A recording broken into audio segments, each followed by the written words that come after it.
Hey y'all, my name's Cody. I'm an educator here at the Emerald Coast Science Center, and today we're going to be doing a cool little simulation of the beaks and the type of structure of the beak and their function in the environment, right? So how they're going to be eating food and stuff like that. It'll be really cool. So I hope you stick with us and watch. But let's go ahead and get started on the different types of beaks and their functions, right? So we talked about the blue heron last time, right? We said the blue heron, we have some here in Florida, right? And so what they're going to be doing is they're going to be picking up fish like that right on the top of the water. And so right here I have a little scenario. I have some floating styrofoam balls, some foam balls, and those will kind of simulate the fish near the top of the water, right? So some fish need to be close to the surface of the water. And then I also have a clay fish at the very bottom that's sunk down to the bottom, and we're going to try and get that fish as well. So what you can use here to simulate the beak is you can use chopsticks. Right here I have two pencils, right? And I'm going to use them like chopsticks. And so what the bird does whenever it's swooping down is it's going to swoop down, pick up that fish, and then it's going to swallow it whole, right? And so with a lot of birds, you might be thinking, if it's going to swallow it whole, how is it going to be able to break it up, right? And so when a bird eats something, so say the blue heron picks up his fish on top of the water, he's going to bring it down, he's going to swallow it, it's going to go down his esophagus, right? So we have an esophagus tube. It's going to travel down that tube into what is called a crop. And so a crop is kind of a place to store all that excess food that it has. And then it has something underneath the crop called a gizzard. And that gizzard is used to grind up all sorts of stuff. It's got muscles in there that are moving, and it's going to grind it up. But something that's unique that birds do is you might see a bird eating some sand or picking up some stones. And they're actually swallowing those stones. And what they do is those stones and sand and stuff will go into the gizzard, and whenever it's moving around, whenever those muscles are moving, it causes it to kind of turn into a grinder. And that's going to help break down the food even more.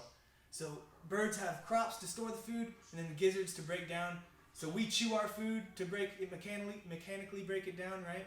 But birds are going to just swallow it whole, and they're going to break it down inside their body with that gizzard, which is pretty cool.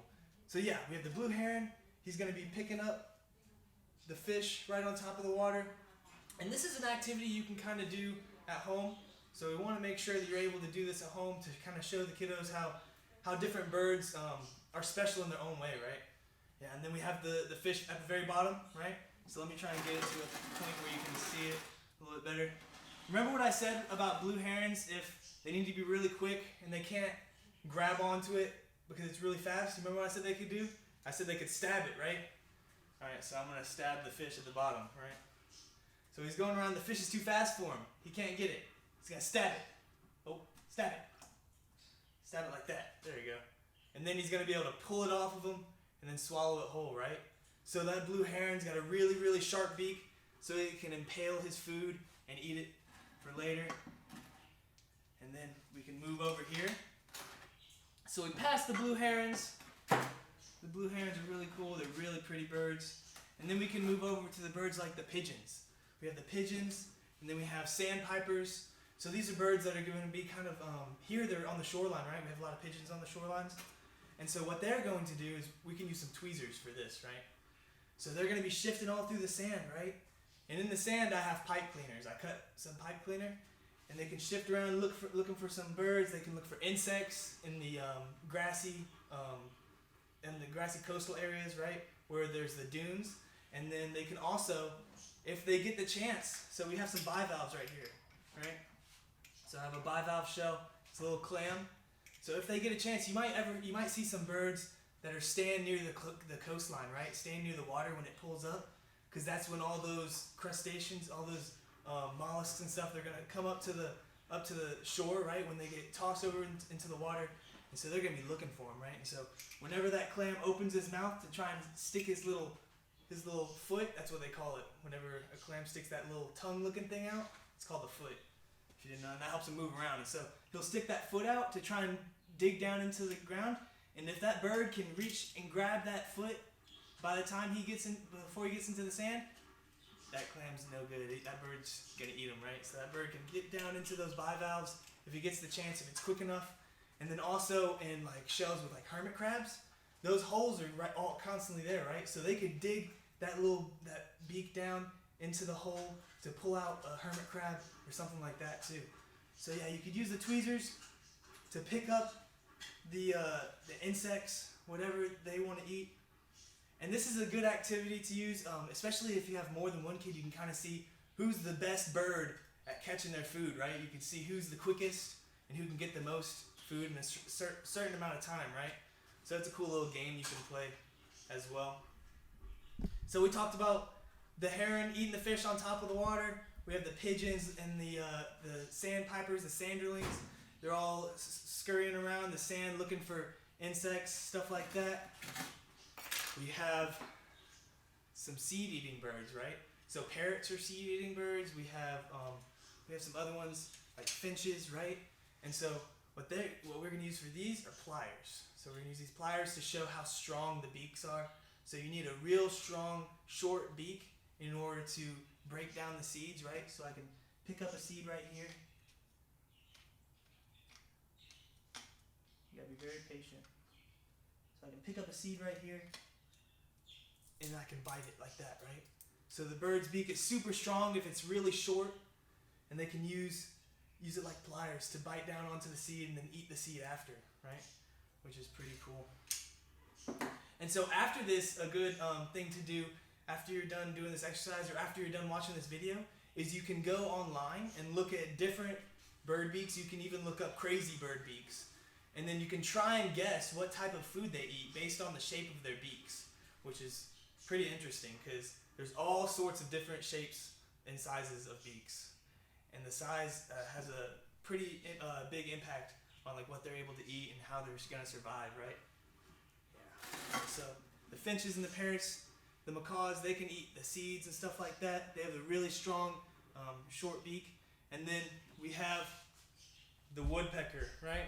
So the woodpecker is super cool.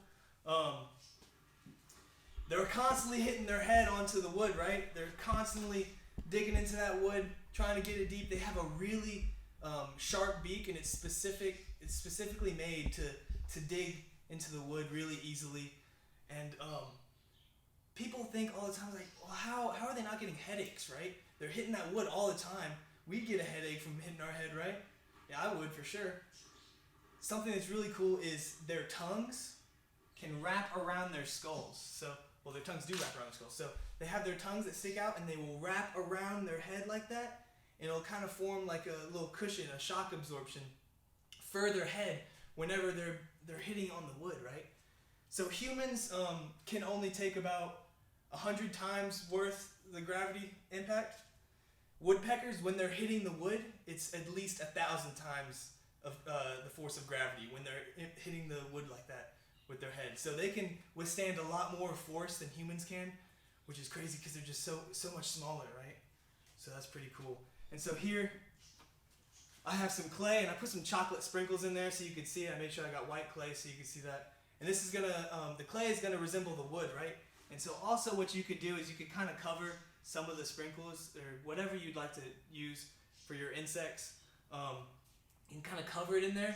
And the bird's beak is specifically made to break apart the wood chips, right? And so they could break apart the wood chips, and then they'd be able to grab their insects that they found in there, and they're really good at finding them. They can almost always sense when there's one underneath, which is really cool. And then after the woodpeckers, we got some owls, pheasants. What's something special about those that I said? If you were paying attention to the last video I did when I talked about them, I said that they have that curved beak, right? So that curved beak is to tear meat off, right? And so you can see I have the owl here that I showed last time, and then I have a pheasant right here. He's got a little curved beak too that he can use. And so something that can resemble them tearing the meat is you can grab cotton balls, right? And so you could see, if you had a bunch of kids, you could see who's the best meat-eating bird, who's the best predatory bird, and they can try and find these cotton balls and then take the tweezers, and then whenever a bird's going to eat, he's going to have his talon down on the food, right? And he's going to be ripping the meat off like this, right? And so you could use the cotton ball to simulate a mouse maybe, and then the tweezers to simulate an owl eating the food, right? So that's pretty cool. We have We have owl right here. We got that pheasant. Some other examples are hawks, right? Big hawks that are going to come down. They have those big sharp talons to grab onto you and hold you down. And then they're going to just be tearing that meat off, right? If you're a mouse or a rabbit or something like that. Yeah.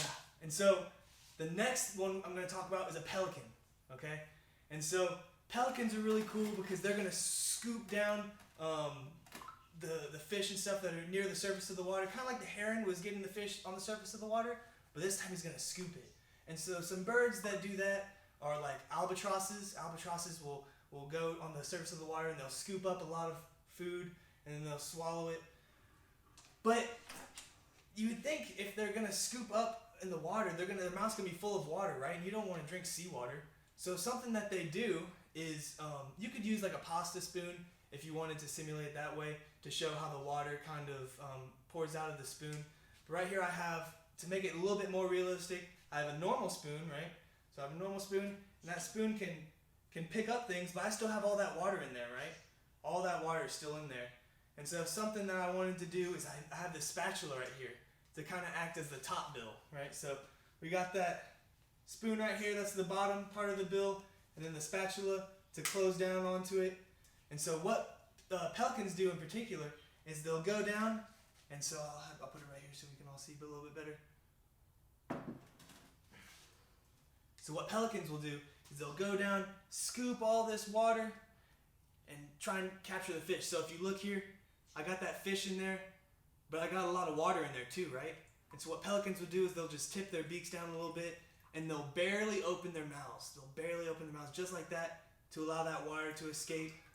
They'll tilt it really any way they can. And then they'll swallow it, right? They'll tilt it back and they'll swallow the fish whole where the gizzard can break it down, right? So that's super cool. This is a super interesting way to show the pelican's beak, how it can scoop down the fish and stuff like that, which is pretty interesting. And then another bird I wanted to talk to you is, it's kind of hard to show them the simulation of them eating. I was thinking you could use a straw, but a straw is not realistic on how to show them because, okay, so I'm going to talk about a hummingbird, right? So a lot of people think whenever they dip down into the flower to drink the nectar, they can also drink tree sap, stuff like that. A lot of the time they think that they're sucking like a straw. They're using their beaks to suck like a straw. But actually what they're doing, so I have a crude drawing right here that I did, right? But they have the flower right here, and at the bottom is where the nectar is going to be, right? That's where the fluid, the sweet sugar water is going to be for them to drink. And what they have is that they have a long, long beak, right? And their tongue is actually twice the size. So their tongue can actually shoot out double past its beak, which is really cool. And their tongue has a super cool shape. So a lot of times they think that they're just sucking with the beak, but they're not. They're just going to go into the flower. They're going to kind of tilt back. And they have a tongue that's shaped like two troves, right? So like two big spoons kind of, and it goes all the way down. And so what's going to happen is whenever the hummingbird sticks its beak into the flower, it's going to tilt back a little bit like that to allow the nectar, the sugar water, to go down those troves, right? To allow it to enter the body for that hummingbird, which is super cool. And so like the longer the beak, it's more able to reach deep down into deeper flowers, right? And so if you have an area with a bunch of flowers that are really long like this, and then at the bottom like is where the nectar is. If there's an island, say if there's an island and it's only these flowers, only these super long flowers, you're not going to have any hummingbirds with really small beaks that are able to reach down into it because they're not going to be able to reach the nectar, right? The only birds you're going to be able to see are the ones that have a really long beak that can reach all the way down. And so it's cool because the size of their beak determines how well they're going to be able to survive in an environment like that. So that was something that they learned when they were looking at the Galapagos Islands, right? They saw that only a certain amount of birds with a certain amount of beaks were able to eat the vegetation and stuff like that. The seeds, if they had that really dense, short beak, they were only able to eat seeds right off that island.